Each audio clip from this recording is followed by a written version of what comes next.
Alright, so we are going to start with render. I did already deploy my last commit. We're going to start with our manager view. I already copied the password for it. So as you can see, they are listed as an employee. So we can see the manage view or manage inventory view and the edit account information view. My logout process does work. Get the success message that you are currently logged out. And then if we go back in as basic,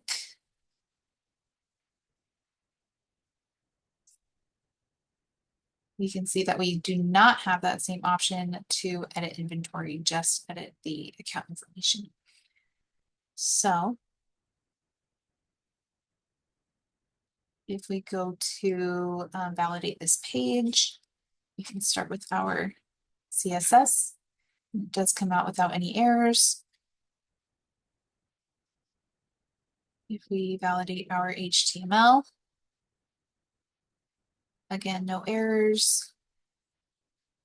And last, for our wave evaluation, there are no errors as well.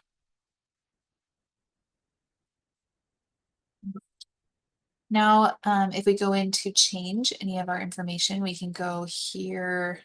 Is obviously displaying my current information, but I also have here that we can see basic, client, the email, and the hashed password.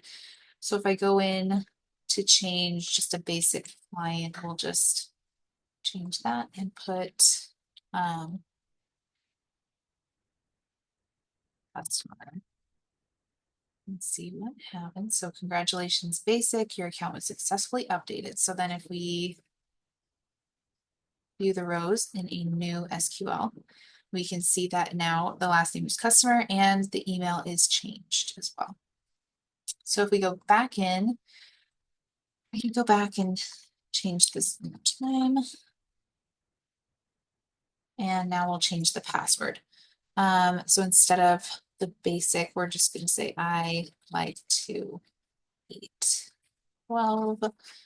And as you can see, the button is activated when I have valid things in there, and it does say it was successful. So if we log out, it's the only way to tell if it was really working. Because of the hashed password, I like to eat 12. And that did work successfully, so the password was updated.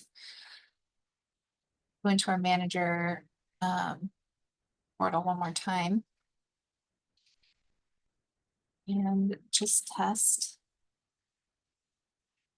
if our manage inventory works. The link does work, and we do have access to everything we can do as a manager. If we go back and we go to our edit information, if I use my no validate and I just like whatever, it will turn off my server side and give me that option to change the password, but it does not change the password. It does not meet the requirements, so it will throw that error message and the password will not change.